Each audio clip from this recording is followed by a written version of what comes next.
Aujourd'hui, l'équipe du Sarava débarque à Rimouski. Au menu, le Saint-Laurent, un acteur sur la scène internationale, et un tour guidé à Exploramer.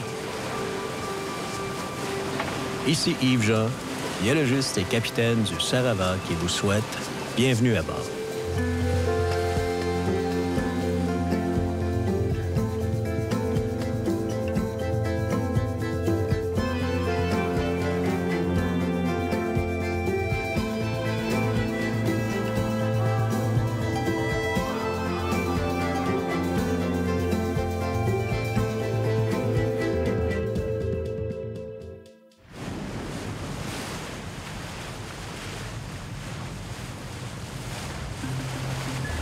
Nous sommes partis de cette île à 15 heures hier. 137 milles nautiques à parcourir pour se rendre à Rimouski. Nous passons de la côte nord à la côte sud du Saint-Laurent. Au matin, nous avons du vent. On hisse les voiles.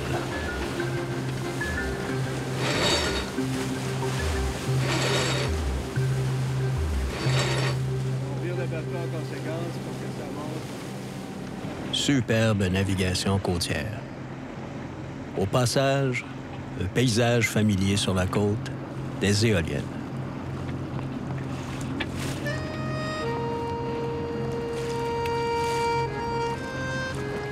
Fin d'après-midi tranquille. Une mer d'huile.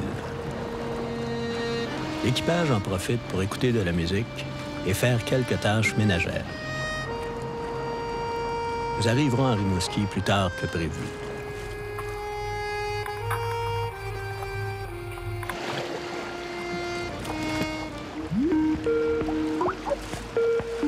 Tiens, l'appel de Lynn sans doute. Bonjour Yves. Bonjour Lynn. Vous êtes chercheur à l'Observatoire global du Saint-Laurent et à l'ISMER. Quels sont vos projets de recherche dans cette organisation? Je travaille beaucoup en écologie des écosystèmes marins, en conservation et aussi beaucoup avec les mammifères marins. La région de Rimouski est une technopole maritime. Donc, quels sont les grands enjeux dans la région? Bien, dans la région, on parle beaucoup de valorisation des ressources marines et de la gestion durable de nos océans. Et puis, on parle aussi, bien, un des enjeux majeurs à Rimouski, c'est que justement, c'est la plaque tournante de différents utilisateurs des océans du Saint-Laurent, que ce soit au niveau académique, au niveau gouvernemental, au niveau de l'industrie. On retrouve de tout à Rimouski en lien avec le fleuve Saint-Laurent. En termes de pêcherie, qu'est-ce qu'on a comme activité très pratico-pratique? Je pense à la Fourchette Bleue, par exemple. Qu'est-ce que c'est que ce programme? Le programme Fourchette Bleue, c'est une initiative qui a été faite par Exploramer à Sainte-Anne-des-Monts. Ce qui est bien avec ça, c'est que ça valorise les produits dans les restos et dans les épiceries qui sont des choix durables en termes de pêcherie. Donc, des poissons, des produits de la mer qui sont issus d'une pêche durable. Quelle est l'interrelation entre les instituts de recherche-développement et les industries dans la région? Bien, malgré le fait qu'on soit une petite communauté là, dans le Bas-Saint-Laurent, c'est assez impressionnant de voir à quel point il y a beaucoup de réseautage puis une approche commune entre, justement, l'industrie, les gens du tourisme, les décideurs au niveau du gouvernement. Et tout ce monde-là, bien, on a compris, je pense, que c'est important de travailler ensemble et non pas en silo. Parce que, ultimement, on est tous des utilisateurs du système marin. Et puis, il y a une valeur rajoutée au travail ou à l'approche intégrée ou au fait de travailler ensemble. Ça, je trouve ça vraiment bien dans la région ici. Et puis, on a vu des exemples où ça porte vraiment fruit, comme par exemple, présentement, on est en train de mettre en place des aires marines protégées pour le Saint-Laurent. Bien, il y a toute une équipe qui s'est mise en place autour de ce projet-là, qui comprend évidemment des chercheurs qui ont la connaissance sur la biologie des espèces, le fonctionnement de l'écosystème, mais aussi des gens de l'industrie qui dépendent de cet écosystème-là, les gens de pêche et océan qui vont faire la gestion des aires marines protégées. Donc, ce n'est qu'un exemple, mais il y a vraiment de plus en plus de cas comme ça ou de dossiers où les gens ont l'intérêt de travailler ensemble, tout domaine d'expertise confondu, et puis au final, ça devient très, très payant. Dans la région du Bas-Saint-Laurent, la région de Rimouski en particulier... On l'a dit tout à l'heure, c'est une technopole maritime. Alors, comment ça se passe dans la région? Bien, en fait, Rimouski, c'est vraiment une plaque tournante en ce qui a trait aux intervenants en lien avec le Saint-Laurent. On a des institutions d'enseignement, comme l'Institut des sciences de la mer de Rimouski, qui est affilié avec l'Université du Québec à Rimouski. On a aussi l'Institut maritime, qui est affilié au Cégep. Ça, c'est un centre de formation maritime qui touche à la navigation, les transports, l'architecture navale, entre autres. Ça, c'est pour le volet éducatif, si vous voulez, ou le volet formation académique. On a Québec Océan, qui est basé à Rimouski, qui est un regroupement de chercheurs océanographiques de partout au Québec.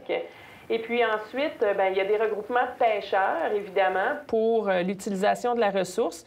On a des technologies en géomatique où on développe des bouées, par exemple, pour ramasser de l'information en lien, entre autres, avec l'Observatoire global du Saint-Laurent. On a des chantiers maritimes. On a aussi des bureaux du gouvernement, du ministère des Pêches et des Océans du Canada avec l'Institut Maurice Lamontagne, qui est encore une fois dans la région. Et finalement, on a toute une panoplie d'industries touristiques qui est reliée en lien avec le fleuve. Donc, c'est vraiment une plaque tournante de par différents intervenants qui sont tous en lien avec le milieu marin dans la région de Rimouski.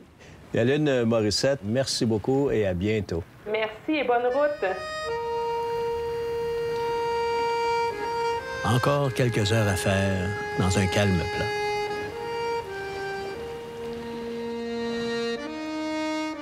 Marina de Rimouski, Marina de Rimouski, Marina de Rimouski, c'est le voilier Sarava, à vous.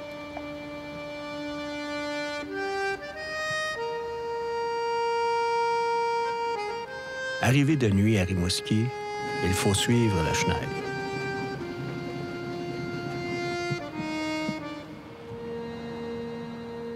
Nous nous installerons au premier calibre, car la marina est fermée. Je vais juste me virer ici. Il va se virer, puis après que ce soit...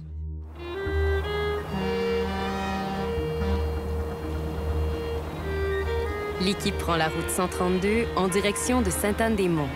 Plus de 2 heures de route à admirer le majestueux Saint-Laurent.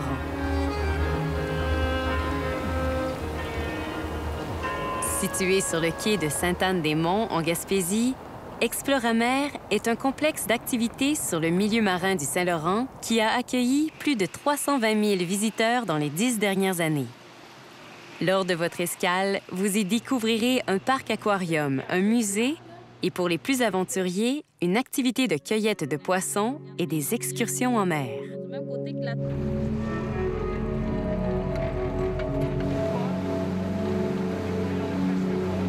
L'exposition permanente « Un jardin sous la mer » présente une collection d'animaux et d'organismes marins du Saint-Laurent répartis dans une vingtaine d'aquariums et de bassins.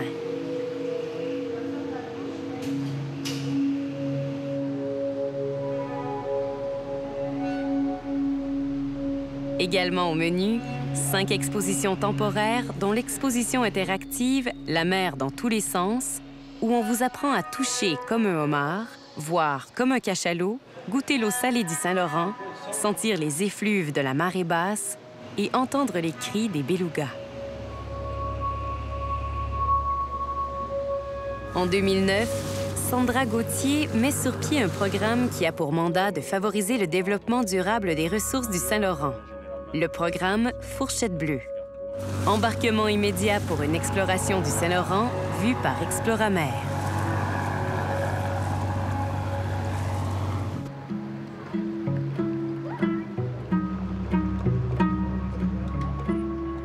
C'est devant le musée que nous rencontrons Sandra Gauthier, l'âme d'Exploramer et l'instigatrice du programme Fourchette Bleue. Donc, Exploramer, c'est aussi une organisation qui livre au grand public d'autres programmes, dont des programmes de terrain. Dans les activités plutôt terrain, en fait, on a un bateau où on amène les gens 3 fois par jour en mer pour découvrir le milieu marin. Donc, il y a 2 thématiques différentes sur les excursions en mer. Il y en a une vraiment qui s'appelle Découverte du Saint-Laurent où on fait de la levée de casier. Attention les pieds. Fait qu'ils sont un peu sonnés, fait qu'il n'y a pas vraiment de chair dedans. C'est 2 espèces qu'on va trouver en bonne profondeur. En fait, le but, c'est Et il y en a une qui s'appelle Laboratoire sur la mer, où on fait de l'échantillonnage scientifique, comme on a fait avec les instruments qu'utilisent vraiment les chercheurs du Saint-Laurent. 28 grammes de sel par litre d'eau. On a aussi une activité qui s'appelle l'activité de cueillette de poissons, où là, on habille les gens avec des bottes pantalons et on vous amène vider le verreux, donc vider le filet de pêche. Et comme tout bon pêcheur, bon, on ne sait jamais trop ce qu'il va y avoir dans notre filet, puis on a des surprises à chaque fois. Le crabe, lui, il peut survivre quand même assez longtemps en dehors de l'eau. Oui, effectivement, on a fait les activités et c'est fascinant, c'est extrêmement intéressant, on en apprend beaucoup. Quelle est la réaction du public? Beaucoup de surprises, en fait, parce que les gens ne s'attendent pas à ce que le Saint-Laurent soit une masse d'eau aussi vivante, aussi colorée, aussi poissonneuse que ça. Donc, c'est toujours à chaque fois une surprise pour les gens. Ce qu'on entend le plus souvent, c'est « Ah, je pensais pas qu'il y avait ça dans le Saint-Laurent, je pensais pas qu'il y en avait autant que ça. » Vous avez mis sur pied un nouveau programme qui est un peu un bébé également, qui s'appelle Fourchette Bleue. Fourchette Bleue, c'est un programme qu'on a mis en place en 2009. En fait, c'est un programme de certification des restaurants et des poissonneries qui décident de s'engager avec nous dans le développement durable des ressources marines du Saint-Laurent. Donc, nous, à chaque année, on met en place une liste d'espèces. Donc, on va partir de tout ce qui est comestible dans le Saint-Laurent. Donc, il peut y avoir peut-être 70-80 espèces. Et puis, après ça, selon les critères de sélection de Fourchette Bleue, il y en a 4. L'espèce doit être comestible, l'espèce doit être en quantité suffisante dans le Saint-Laurent. La technique de pêche doit être respectueuse des fonds marins aussi. Et puis, elle doit être méconnue des marchés de consommation. Donc, à partir de ces 4 critères-là, on va élaguer la liste. Et puis après ça, on va proposer aux restaurateurs et aux poissonneries une liste entre 20 et 30 espèces, là, dépendamment des années. Et là, s'ils décident de s'embarquer avec nous là-dedans, de faire la promotion de ces espèces-là, ils reçoivent la certification. L'objectif du programme, en fait, c'est vraiment de faire connaître ces espèces-là aux consommateurs. On va diversifier la consommation de poissons chez les consommateurs de produits de la mer, justement. On va, par le fait même, diversifier la pêche de nos pêcheurs. Et puis, on va réduire la pression de pêche sur les espèces qui sont plus menacées, disons-le comme ça. Quels exemples on a de ces espèces-là? Bien, il y a des espèces qui sont vraiment fort méconnues du marché de consommation québécois, comme les algues. On mange encore très peu d'algues au Québec, comme les oursins. On parle du crabe araignée, du crabe tourteau. On a vu tout à l'heure, justement, la pêche au crabe tourteau sur le bateau. Il y a des espèces comme les mitriptères, le chaboisseau, qu'on mange très peu au Québec, qui sont sur la liste Fourchette Bleue parce qu'elles répondent à tous les critères de développement durable du programme. Mais il y a des espèces plus connues aussi, comme par exemple le flétan atlantique ou le flétan du Groenland, le maquereau. C'est des espèces qu'on connaît au Québec, mais ces espèces-là pourraient être consommées davantage. Comme le maquereau, beaucoup de gens connaissent cette espèce-là, mais très peu de gens encore achètent le maquereau au supermarché ou à la poissonnerie pour le cuisiner à la maison. C'est encore un peu marginal. Donc, c'est pour ça que qu'on retrouve ces espèces-là aussi sur la liste Fourchette Bleue. Et puis en termes de rentabilité, puis quand je parle de rentabilité, je vais parler aussi d'approvisionnement. Est-ce que c'est une tâche qui est relativement facile? Parce qu'il faut que les restaurateurs, les poissonneries puissent avoir accès, évidemment. C'est le côté le plus difficile en ce moment sur lequel on travaille tous ensemble parce qu'on est très proche des distributeurs, des usines de transformation et des restaurateurs. Donc, on essaie avec des organismes comme Gaspésie Gourmande, comme le Bon Gouffret des Îles ou du Bas-Saint-Laurent, de faire ces maillages-là entre les gens qui pêchent et qui transforment le produit et ceux qui vont en poissonnerie et en restaurant, donc le faire découvrir aux consommateurs. Et donc, ça veut dire que les pêcheurs, les usines de transformation sont intéressés à un programme comme ça? Il y a une rentabilité pour eux? Oui, je pense pas que ce soit la manne actuellement, mais chacun voit dans cet outil-là qui est Fourchette Bleue un outil d'avenir, donc un outil de protection, de gestion de la ressource. Une petite anecdote, quand on a présenté Fourchette Bleue la première année, c'est l'Association des morutiers traditionnels de la Gaspésie qui ont été les premiers à se lever pour applaudir en disant bien, j'ai l'objectif de vendre mon bateau de pêche à mon fils et qu'il puisse vivre lui aussi de la pêche. Et ce qui était de moins en moins possible là, quand on pense à vendre que de la morue ou à pêcher que de la morue ou de la sole ou du hareng. Donc, on élargit ce que les gens vont pouvoir manger. Donc, on élargit ce que les pêcheurs vont pêcher aussi.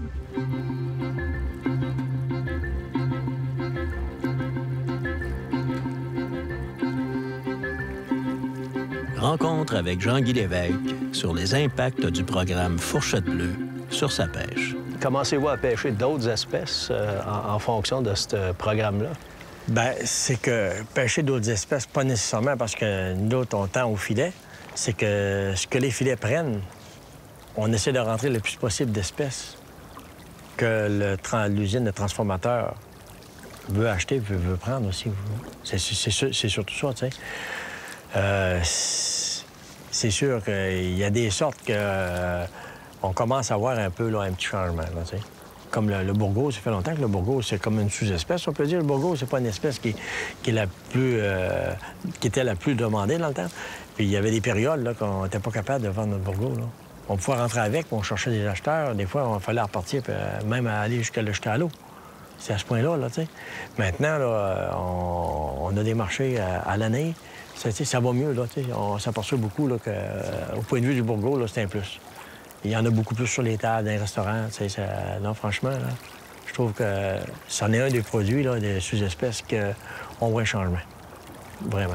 Y a-tu d'autres espèces? Bien, il y a aussi la baudroie qu'on appelle la lotte dans les restaurants aussi. C'est une espèce qu'on prend pas beaucoup, mais il y en a, tu sais.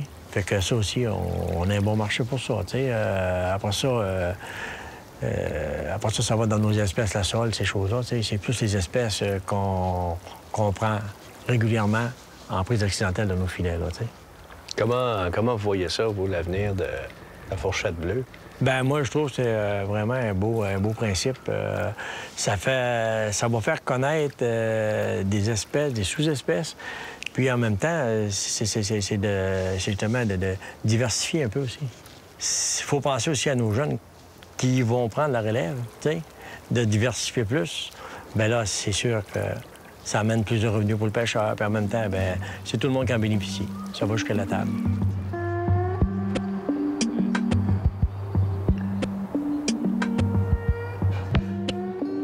C'est dans son pub certifié Fourchette Bleue que nous rencontrons Sébastien Keble. Quand vous avez entendu parler du programme Fourchette Bleue, qu'est-ce qui vous est venu en tête en tant que restaurateur? Bien, ça m'intéressait beaucoup parce que ça donne la possibilité à des gens, des touristes, d'essayer des produits sous-exploités. Et puis, c'est intéressant. Vous pouvez penser au bourgos, par exemple, qui était déjà connu, moins connu, mais qui maintenant commence à être de plus en plus connu, et puis avec lesquels on fait des recettes miracles. Oui, on peut faire, voyez-vous, avec des bourgos, on peut faire un sauté de pâte avec ça, qui donne un goût très, très relevé. Et puis, c'est vraiment bon. J'ai fait moi-même l'expérience, et puis les gens ont bien apprécié. Ouais. Je peux avoir la recette? C'est un secret. C'est un secret. Alors, il faut trancher les bourgos en petites tranches. Oui, c'est ça. Trancher en petites tranches et puis le faire sauter poêlé avec une sauce épicée. On peut rajouter échalotes, des piments rouges, piments verts. Les restaurateurs de la région font aussi affaire avec, entre autres, une usine à Mont-Louis qui prépare des mets donc approuvés par Fourchette Bleue. Oui, effectivement, on utilise la rosace de saumon. Les gens aiment beaucoup ce produit. C'est un produit qui est déjà tout prêt. Il reste seulement le faire cuire au four. C'est un produit de qualité et puis qui est intéressant à faire découvrir aux gens. Vous, comme restaurateur, qu'est-ce qui vous attire dans un programme comme celui-là? Qu'est-ce qui m'attire? Bien, c'est nos produits à nous, de la région. Et puis, ce qui est intéressant, j'aime mieux le faire découvrir nos produits que des crevettes de la Thaïlande, là. Vous, Sébastien, comment vous voyez l'avenir du programme Fourchette Bleue, et, évidemment, avec les restaurateurs, les poissonneries et les pêcheurs aussi? Ce que j'aimerais comme avenir, ça serait peut-être qu'il y ait des rencontres entre chefs et peut-être de faire des idées de recettes et les faire connaître aux gens et puis de continuer à faire toujours mieux pour les années à venir.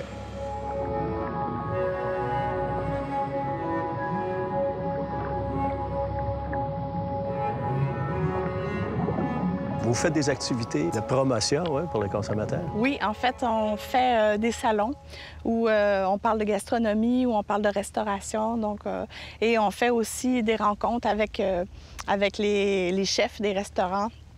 Parce qu'il ne faut pas se le cacher, aujourd'hui, les rockstars de nos chaînes de télé, c'est les chefs.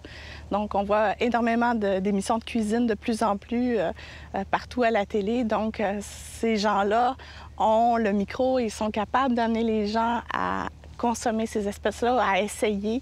Donc, c'est un petit peu eux qui sont nos porte-parole de Fourchette Bleue.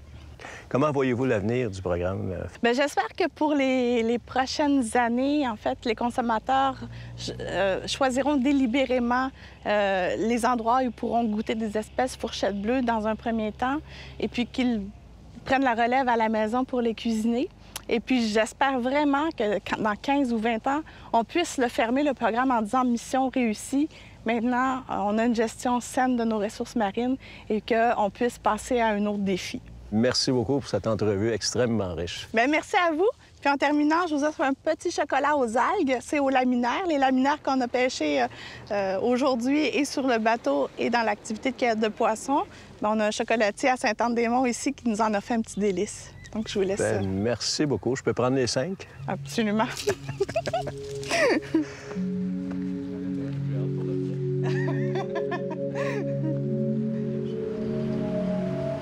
En 2009, 32 restaurateurs et poissonniers se joignent au programme Fourchette Bleue.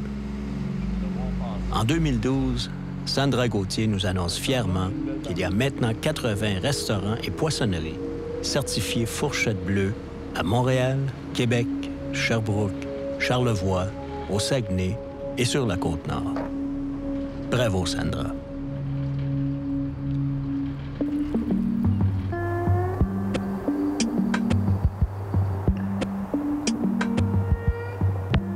À 2 pas de la marina de Rimouski, on peut apercevoir le Coriolis II, bateau laboratoire océanique, fierté de l'Ismer et porte-étendard de la technopole maritime qui est Rimouski.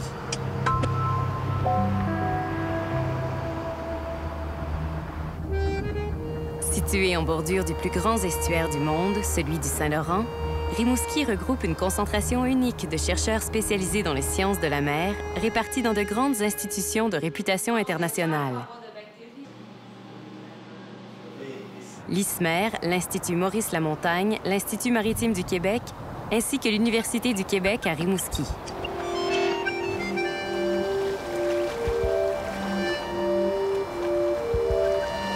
Il y a 10 ans, un groupe de leaders de ces institutions crée une organisation ambitieuse, la Technopole maritime du Québec.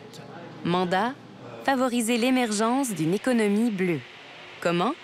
En créant une synergie entre la recherche scientifique et les entreprises pour en faire un véritable moteur économique, régional et international. Défi relevé avec brio, comme vous allez le voir. Rencontre du 3e type, où quand la science et les entrepreneurs parlent le même langage.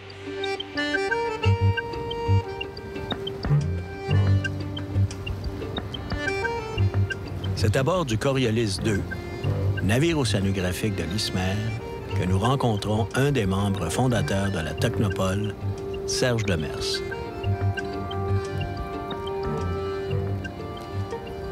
Ce navire-là appartient à l'Université du Québec à Rimouski, oui, mais ce bateau-là a été acquis avec la participation de 3 autres universités, qui sont l'Université Laval à Québec, l'Université du Québec à Montréal et l'Université McGill. C'est le seul navire océanographique universitaire au Canada à naviguer dans les eaux canadiennes.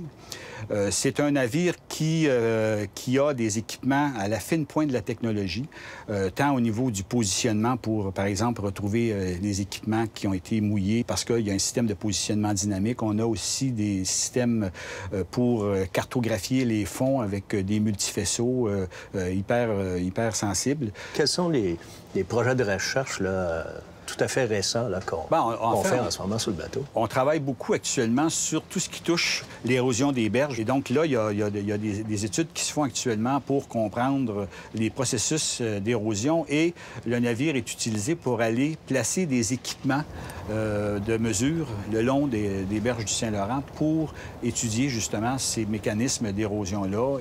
On a aussi d'autres projets de recherche qui visent à étudier la diminution d'oxygène qu'on observe dans les eaux profondes du Golfe et de l'estuaire du Saint-Laurent. On appelle ça l'hypoxie, c'est-à-dire que des eaux profondes deviennent de plus en plus en manque d'oxygène et on observe, bien sûr, une baisse de la biodiversité et il y a des études qui sont effectuées pour comprendre ce phénomène-là, comprendre les origines de ce phénomène-là, qui est un phénomène actuellement qui est en progression assez rapide au niveau de l'estuaire et du Golfe du Saint-Laurent. Il y a beaucoup de choses qui se font. Par exemple, à l'Institut, on travaille beaucoup sur tout ce qui touche les eaux de ballast. Et actuellement, à l'Institut, on travaille sur cette problématique-là. Avec Innovation maritime aussi, eux autres essaient de trouver des outils justement pour purifier les eaux avant de les rejeter. On a des liens très étroits maintenant avec tout le secteur du transport maritime. On travaille avec l'Alliance verte pour le transport maritime durable. On est en train de développer un partenariat avec eux pour mettre en place un consortium de recherche pour justement essayer de trouver des outils qui permettra de faire en sorte que les navires soient plus verts. Quel est le rôle de l'ISMER? Quelles sont vos interventions dans la technopole maritime? Dès la création de l'ISMER, moi, j'ai voulu vendre l'idée que l'ISMER avait un rôle important à jouer au niveau du développement économique. Je suis aussi membre de la Société de promotion économique de la Ville de Rimouski. Donc, je joue un rôle sur les orientations que la Ville veut prendre pour son développement. Et pour moi, c'est important que l'université soit au cœur de ce développement économique-là. On a, au fil des années, créé d'autres structures de recherche pour justement dynamiser ce secteur-là. On a créé en 2004, par exemple, un centre de recherche en biotechnologie, le CRBM, qui est un centre qui utilise les organismes marins ou les résidus d'organismes marins pour aller chercher des biomolécules qui pourraient éventuellement servir soit aux nutraceutiques, soit en pharmaceutique. Donc, il y a des spin-offs, des compagnies qui ont émergé des recherches qui sont effectuées dans ce centre de recherche-là. Donc, transfert scientifique vers l'appliqué. Oui, donc on veut vraiment que la Ville de Rimouski, c'est basé sur l'industrie du savoir, mais l'industrie du savoir, ça veut dire qu'il y a un transfert vers l'industrie. Donc, on a maintenant le mot « valorisation » qui est sur à peu près toutes les lèvres des chercheurs pour essayer de voir comment leur recherche peut être valorisée et éventuellement transférée vers l'industrie. En fait, c'est pour ça qu'on a créé les centres de recherche qu'on appelle les centres de transfert. Ces centres de recherche-là, en fait, assurent le transfert du savoir universitaire vers l'industrie.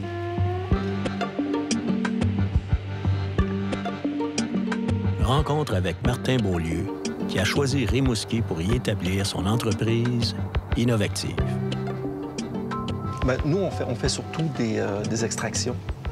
Donc, il faut comprendre que, par exemple, dans une algue ou dans un autre organisme marin, il y a plein de familles de molécules, mais en fonction du bénéfice santé qu'on veut adresser, on va toujours chercher, idéalement, une famille de molécules.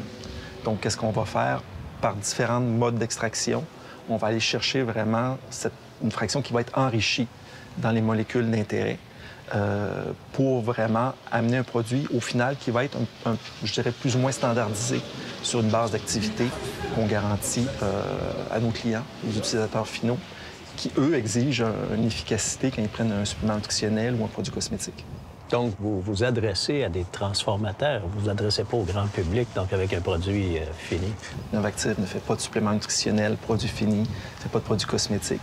Donc, on s'adresse, oui, aux majeurs partout dans le monde qui font soit des capsules en supplément nutritionnel ou des crèmes ou des lotions. Vous travaillez avec des partenaires, des centres de recherche, évidemment à l'intérieur de la Technopole et tout. Comment ça fonctionne? Est-ce qu'on a une demande qui est faite par l'industrie? Comment vous fonctionnez? Dans le cas d'Innovactive, nous, on a un modèle d'affaires qui était très innovant, qu'on a démarré en 2004. C'est ce qu'on disait, c'est qu'il y a plein de bénéfices santé sur les marchés internationaux qui ne sont pas adressés de façon crédible, soit qu'ils n'ont pas d'ingrédients d'études cliniques ou qui ont des profils de toxicité qui peuvent être questionnables. Donc, nous, ce qu'on s'est dit en faisant ça, bien, essayons de trouver le bénéfice. Donc, sachant que, par exemple, on a une liste de clients qui recherchent, dans la cosmétique, par exemple, un produit anti-rides, bien là, ça nous permet d'être beaucoup plus crédible quand on va voir un partenaire et dire, bien, j'ai besoin d'une étude clinique qui va cibler ce paramètre-là précis. Donc, on a vraiment une approche où le marché nous dicte un peu les développements que l'on doit faire. Et là, à partir de ça, bien là, oui, on s'assoit avec les partenaires pour voir comment on peut faire un protocole d'études cliniques ou une objectivation in vitro ou une qualification de biomasse pour pouvoir remplir ce bénéfice santé-là qui est recherché par nos clients. Est-ce que le Saint-Laurent nous amène des ressources particulières, plus spécifiques que d'autres grands plans d'eau? Il y a des types de biomasse, évidemment, qu'on ne retrouve pas ailleurs. Par exemple, quand on parle de certains types d'algues, comme les laminaires, on les retrouve vraiment dans le coin du Saint-Laurent, puis la côte nord-est des États-Unis. Je pense que ce qui est assez unique aussi, c'est tout le concept d'eau froide qu'on n'a pas nécessairement ailleurs. Donc, nos biomasses ont souvent pas à souffrir d'espèces envahissantes, qui sont souvent plus reliées aux eaux plus tempérées. Donc, ça nous permet vraiment d'avoir une biomasse de très grande qualité. Donc, il y a toute une chimie qui est associée à nos ressources qui, en tant qu'entreprise, en tant que recherche-développement, est extrêmement intéressante. Qui est intéressante et qui est pas extrêmement exploitée encore. Donc, il y a encore beaucoup de potentiel pour faire des nouvelles espèces ou avoir des partenariats avec des gens qui connaissent bien la ressource. Le plus gros défi, oui, c'est de développer la science, d'obtenir des résultats positifs, d'obtenir une étude clinique positive. Mais le plus gros défi, c'est d'avoir des clients qui sont prêts à considérer ces résultats-là comme étant intéressants pour leurs utilisations à eux, puis qui sont prêts à mettre un produit sur les tablettes. Donc, il y a un gros défi pour le secteur qui vient de là, parce qu'on est quand même un groupe de recherche globalement, régionalement, qui commence. Donc, on a des initiatives structurées qui ont seulement 5 ans. Si on compare, par exemple, à ce qu'ils font en Europe, bien, ils font ça depuis plus de 20 ans. Donc, on a encore beaucoup de travail à faire pour conquérir les marchés puis d'imposer le niveau de science qu'on fait. Et d'avoir une technopole maritime du Québec, donc ici, dans la région, c'est une plus-value pour une entreprise comme la vôtre? Bien, c'est une plus-value dans le sens que ça permet vraiment de nous supporter dans le rayonnement international. On ne peut pas, étant donné qu'on est une petite compagnie, être dans tous les événements internationaux partout dans le monde, 12 mois par année. Donc, la Technopole, dans certains événements, est vraiment un représentant crédible de ce qu'on peut offrir à l'étranger.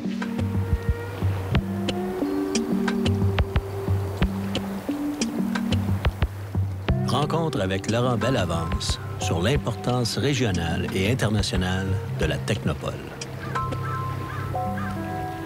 La Technopole existe pour créer une dynamique entre les membres d'abord. Donc, c'est un réseau d'organisations actifs dans le domaine des sciences et technologies marines, particulièrement au niveau de la région Rimouski, mais Bas-Saint-Laurent, en fait, un mandat régional.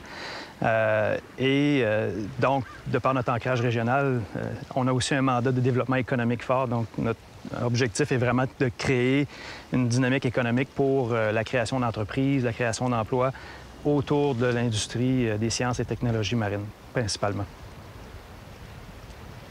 Qu'on joue un rôle central à plusieurs niveaux. Je dirais que là où on a un impact l'impact le plus important, c'est justement pour mettre à profit ce réseau-là entre les différents membres, les différents acteurs. Souvent, on a, nous, je dirais la capacité ou je dirais l'opportunité d'aller créer des liens que les organisations seules, de leur côté, ne pourraient pas. Parce qu'on s'attend aussi de la Technopole qu'on joue ce rôle-là.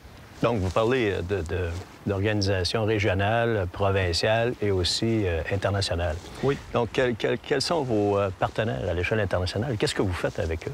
En fait, on travaille depuis plusieurs années avec différents territoires dans le monde. Donc, ceux avec lesquels on a eu le plus le plus d'activités, c'est avec l'Amérique du Sud. De ces liens-là est apparu aussi dans les dernières années, particulièrement dans la dernière année, une opportunité pour créer ce qu'on a appelé un réseau international de territoires maritimes innovants qui regroupe différentes régions dans le monde, donc d'Asie, d'Europe, d'Amérique, d'Afrique du Nord aussi, où on partage finalement un intérêt commun pour le développement économique autour de l'économie des sciences et technologies marines, ce qu'on appelle, nous, l'économie bleue, finalement. Donc, si on parle des entreprises d'ici, si on parle d'économie bleue, on parle de coopération internationale, quelles sont les entreprises d'ici? Quels exemples avons-nous, donc, de ce type de coopération? En fait, nos entreprises sont particulièrement actives dans ce qu'on appelle 2 grands domaines, nous. Donc, il y a tout ce qui touche les biotechnologies marines, au sens large, donc, et les technologies reliées au transport maritime ou les technologies des océans, qu'on appelle. Dans ces 2 domaines-là, il y a maintenant, évidemment, des entreprises qui ont émergé. Il y en a qui existaient depuis longtemps, il y en a qui ont été créées dans les dernières années. Si on pense, par exemple, dans le domaine des biotech marines, on a des entreprises comme Organic Océan qui valorisent les algues ou les plantes aquatiques dans le domaine horticole, par exemple. On a des entreprises qui sont plus comme Océan Nutrosciences, qui finalement fait un peu la même chose, mais dans le domaine des produits de santé naturelle. Ou Innovactive, par exemple, qui est une entreprise qui a décidé de s'implanter à Rimouski parce qu'il y avait évidemment ici tout un réseau d'expertise dans le domaine des biotech marines.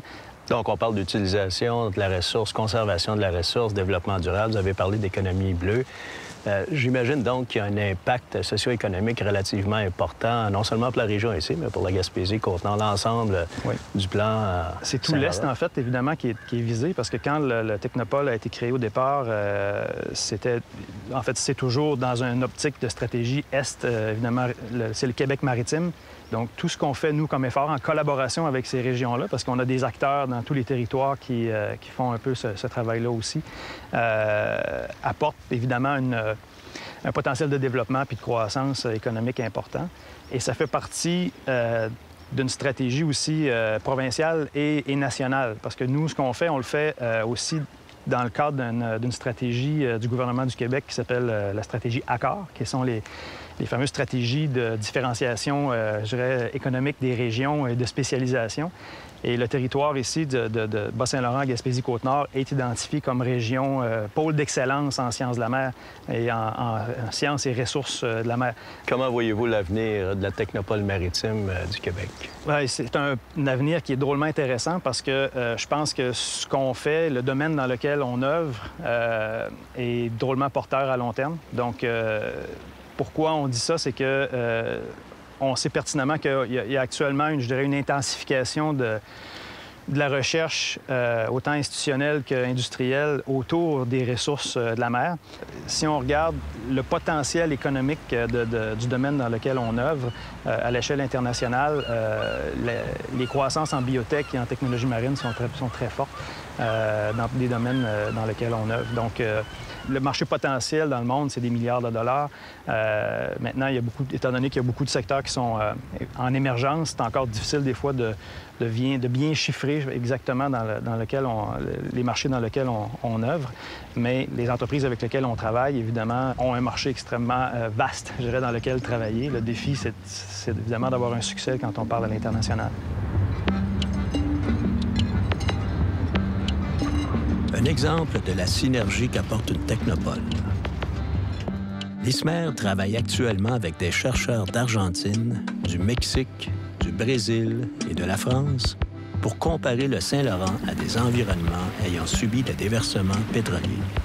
Le Coriolis 2 sera appelé à se déplacer dans ces régions pour mesurer la réaction de ces environnements et tenter d'évaluer le temps de récupération en cas de déversement dans les eaux froides du Saint-Laurent.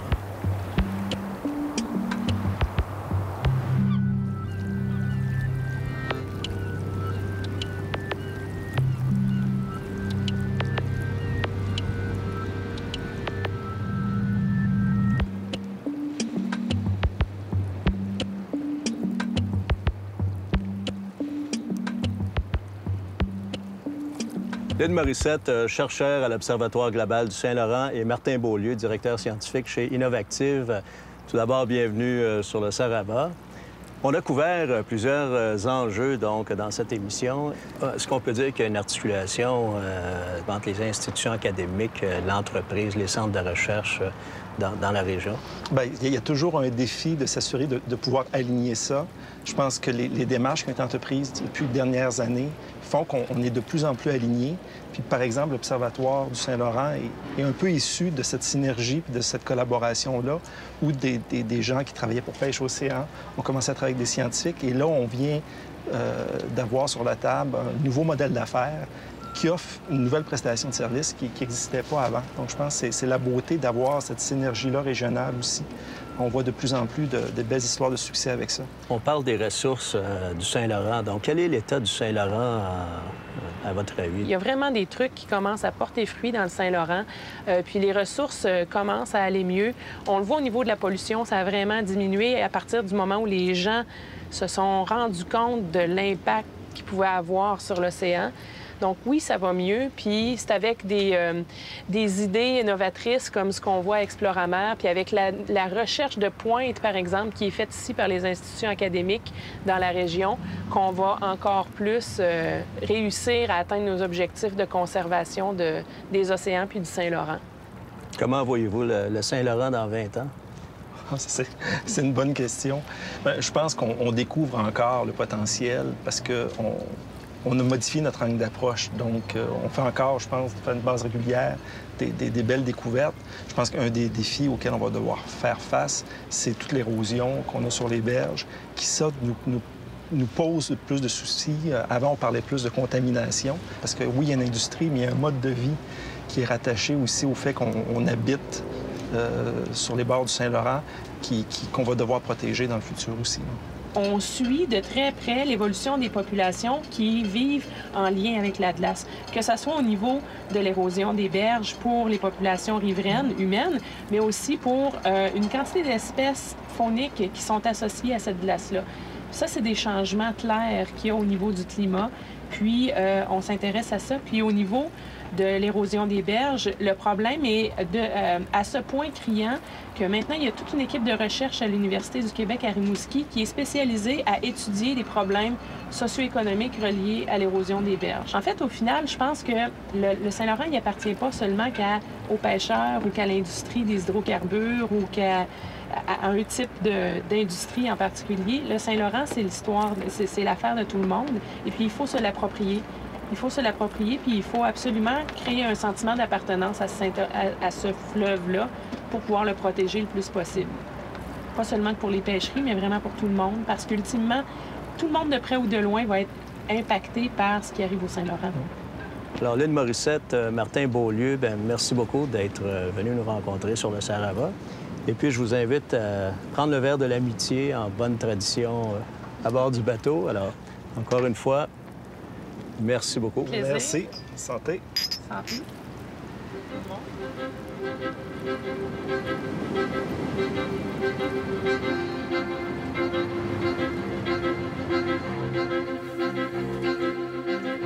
Et c'est reparti.